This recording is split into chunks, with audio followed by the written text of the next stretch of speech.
জানুয়ারি 1966 শান্ত আর সুন্দর সকাল, আকাশ নীল এবং পরিষ্কার, আর প্রত্যেক জিনিস আজব শান্তি। কিন্তু এই শান্তির পিছনে লুকিয়ে আছে এক ভয়ঙ্কর তুফান, যা কখনো কারো চিন্তার মধ্যে ছিল না। এর মধ্যে ৬ জন বাহাদুর যুবক এক খাতারনাক রোমাঞ্চকর সফরে বাহির হওয়ার জন্য প্রস্তুত। এই যুবকগুলো হলো মাইক ডুন, জন আর্কটন, ডেভিড অ্যাটেনসন, কলিন মার্টিন ও ফ্লেক্স আর জফরি ইংলি। তাদের ইচ্ছাশক্তির কারণে মস্টাল কেবিন্সের গভীরে নিচে নামে। এই গুহা ব্রিটেনের সবচেয়ে ভয়ঙ্কর ও জটিল গুহাগুলোর মধ্যে একটা। সেখানে যাওয়ার সাহস দেখায় একমাত্র সাহসী মানুষরা। সকাল সময় ম্যাক্সিমাম 10টা বাজে। এরা 6 জন তাদের মিশনের জন্য প্রস্তুত ছিল।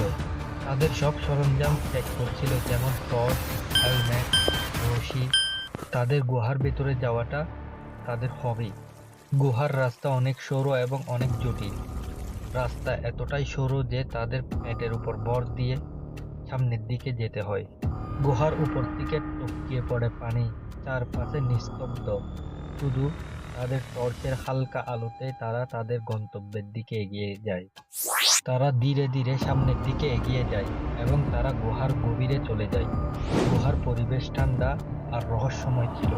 রাস্তা এতটাই সরু ছিল যে তাদের এক এক করে সরু রাস্তা দিয়ে যেতে হয়, কিন্তু তাদের জন্য এটা অনেক রোমাঞ্চকর মুহূর্ত ছিল।